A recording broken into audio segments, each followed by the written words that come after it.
Alright guys, Jonas VR here, and today I'm starting a first episode of my podcast called Tag Talk. Today we're gonna have a special guest, which you guys will see here in a moment, but I'd appreciate it if you guys like and sub. It helps me a lot, and yeah. So, can't wait for you guys to see our special guest here soon.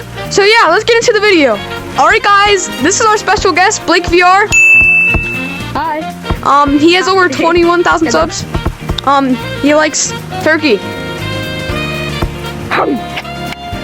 So Blake, I have a couple questions for you about your YouTube channel and stuff, and so we can help some of my viewers grow, if they want to pursue their dreams in YouTube. So, if you don't mind, can I get started with my questions? Yes. Okay. So, what inspired you to start creating content around Gorilla Tag? So, back when I was in like 5th grade, it all started with my friend telling me about the game. I tried it, I fell in love immediately, and I started looking stuff up on YouTube, and I started seeing all these creators. But the one creator that I saw the most was this YouTuber called CJVR. You may or may not know of him. He's one of the best creators out there in my opinion. He's actually my favorite. And I was immediately inspired. He inspired me video-wise, editing-wise, even my Gorilla Tag monkey. It's kind of based off him with the golden helmet. Yeah, I saw it. And I've always just loved his content, and he inspired me to make content. Yeah. That's interesting. Can you share your process of like developing content ideas and bring them to life? Like, how did you like get your ideas for YouTube videos? Like, do you like take other people's videos and like twist them a certain way, or like? Yeah, basically like that, but sometimes I'll come up with my own creative ideas. Like, I have this series coming out in like a couple months about my plush Jeff. You know how like TGT he does like the stick justices and stuff? Jeff, it's gonna be Jeff Justice. Basically, Ooh. Jeff. It's gonna be a series all about Jeff. I'm not even gonna be in there. It's just gonna be Jeff with the camera mod, and he's gonna be talking like, "Alright guys, so we're gonna go into you know how like videos are in real life. It's basically the same thing in Gorilla Tag. We're gonna go into public lobbies, and we're going to bust toxic players, and we're gonna stuff like that. And then it's gonna be the process of like Jeff like making the Gorilla Tag community better. It's gonna be an original series. I don't think anyone's done it yet.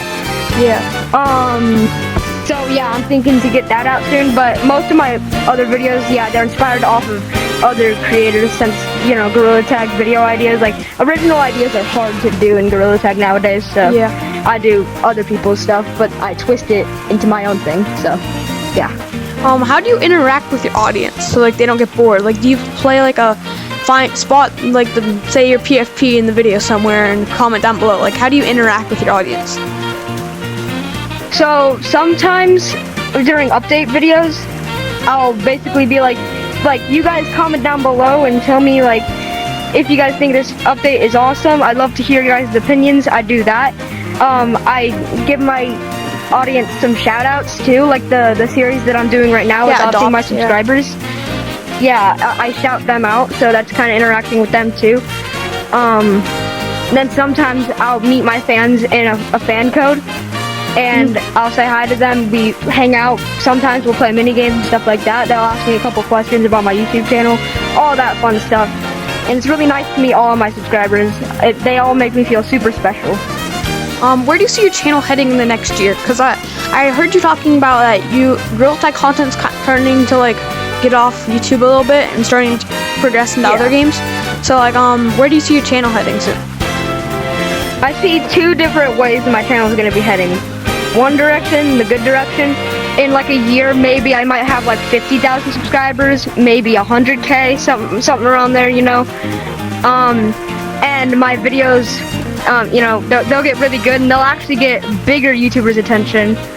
And I'll start controller. And then like all these other like big creators, they'll start reaching out. We'll do collabs and stuff. And I might get finger painter. I don't know. I'm probably hopeless with that, and I'm just I'm dreaming. Yeah, I really do hope I get it. Then the other direction, since Gorilla Tag is kind of falling off right now, obviously the game is going to be improving it update by update, stuff like that. But eventually it's gonna fall off at some point. My channel might not get as big. That's another way. So, yeah. Are you like excited about? Are you doing like, any big collaborations or projects that you're excited about? Like new videos, big collaborations? Well, yeah, I'm pretty excited for the Jeff series. That one's gonna be good. Bigger YouTubers though, I'm thinking. I've been trying to reach out to Ray Plays and like Purples, Glubo, those guys. It would be really cool to collab with them.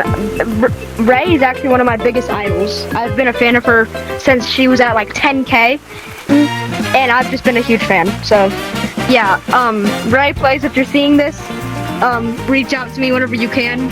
I would love to collab with you. Okay, now we're gonna get to some controversial. So you've heard about KID, right? Yeah, KID. Do you support KID? Yes, actually, I do. I find KID a healthy way.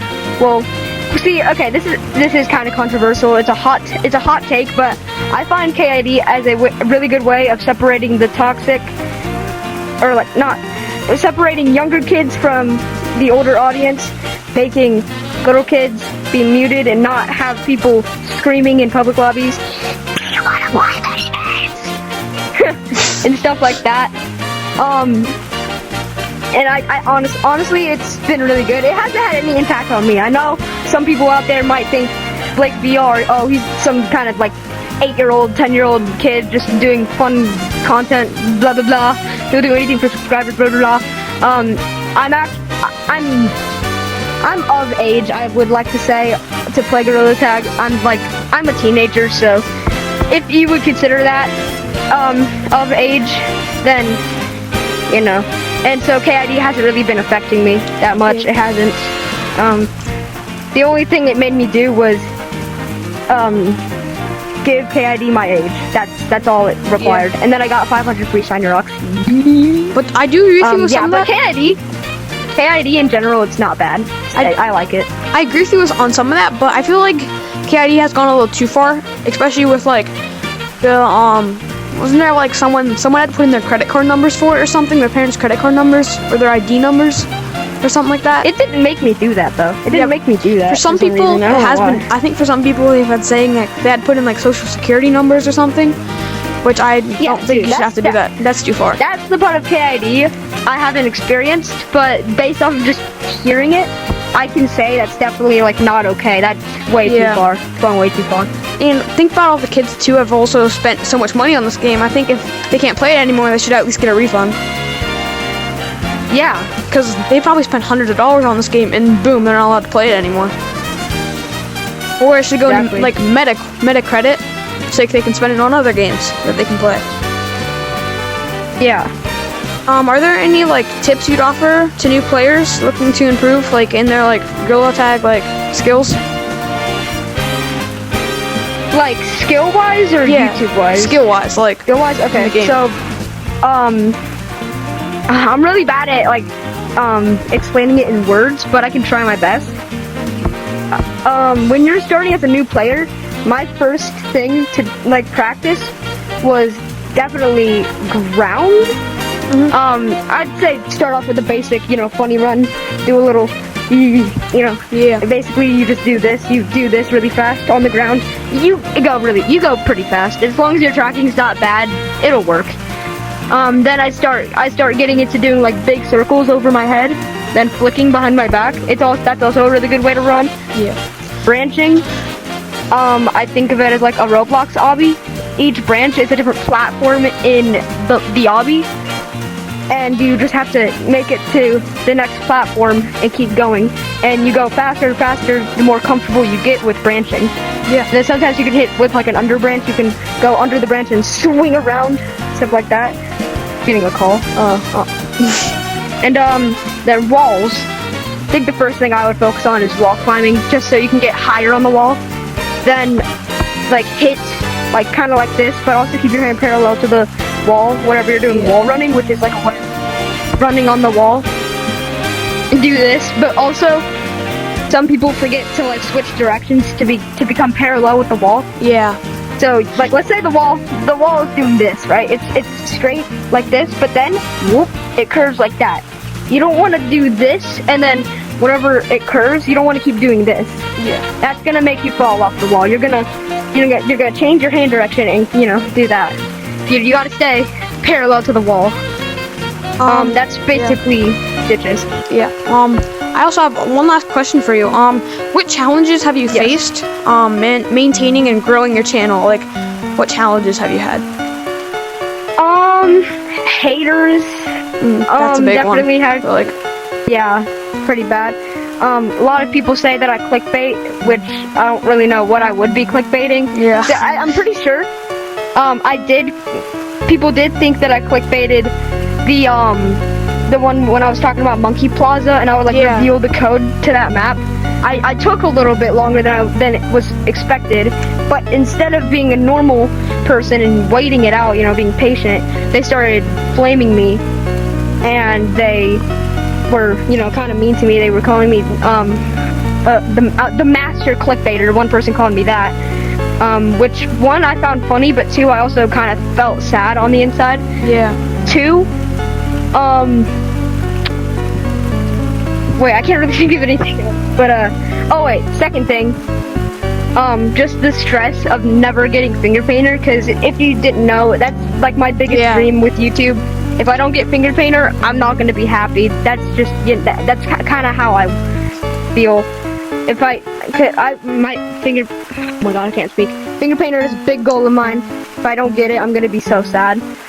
So I have anxiety, I have dark thoughts of like I'm never gonna get finger painter, I'm not good enough, and stuff like that. And it really gets me down and makes me lose a lot of motivation to do YouTube. But I still end up posting because I love my viewers, and my viewers are definitely way more important to me than it is to get finger painter. So, but yeah, those are like the two main struggles. But everything else, it's all minor issues, stuff like that can be fixed. Alright, I have one more question for you. I said one more last time, but do you have any advice for like little tiny YouTubers that are like trying to grow but they can't get it, like YouTube's not pushing their algorithm, or like they're struggling with getting views on their videos? Do you have any advice for that? Yeah, so people nowadays, have very low attention spans. So what I say whenever you're editing, cut out all of the silent parts of your video to where people don't get bored instantly and click off your video. You want people to stay on your video from beginning to end. You can also post shorter videos and well-edited videos with music, sound effects, stuff like that. And what I said about cutting out the silent parts, that will really get people to stay on your video. Also, something that I do when I film, I make my videos saturated, pretty looking, so people are like, whoa, this video looks so cool, I want to watch it, and it's all colorful. People like color, so I turn the saturation up to like 20. Yeah, and then I turn the brightness up, and then the contrast down, actually, so that the color pops more. I saw that you use a lot of sound effects in your shorts, especially like on your adopting your subscribers. You use the clicking sound effect. That probably gets people to whatever the captions at the beginning. It gets people invested. Alright, well, low attention spans, you gotta edit well, and then thumbnails. Ooh, thumbnails, very, very important. That's the main reason why people will click on your video. You have to have a good thumbnail or no one's gonna want to click on your video. I'd say add you with maybe some glow around you, just to add make your thumbnail more appealing. Yeah. Then add a background, saturate it maybe to make it more colorful. Yeah. I've also seen some Discord. Like on Discord, there's these in real life Discord. There's these assets. Yeah. That you can use. But I don't use Discord, I don't use Photoshop, I don't use Blender. I don't have a computer, so I can't use those 3D modeling apps like Blender. My parents don't let me on Discord, as funny as that sounds. But, other than that, yeah. If you don't have a PC, though, I highly recommend you use Canva. It's a really great design. That's what I use. Yeah. You use Canva? Yes, I use Canva. Oh, nice. Have fun. Hey. Do you use premium for that? I don't use premium. I just use the basic I use stuff. premium. Yeah, You do? I have premium. Yeah, my mom pays for it. She's the one that bought that app, and she introduced it to me. So she already Yeah. paid for it when I found out about it. So All right. Well, thank you for coming, Blake VR. Go give him a sub, please. And like this video and give me a sub, please. I'd appreciate it. And yeah, thank you guys for watching. This is Tag Talk with me, Blake VR, and there's Peachy who just joined in. hi. She slept in a little bit. Yeah, so go give Peachy a sub. I'd appreciate it. And yeah, thank you guys for watching Tag Talk. And bye, guys.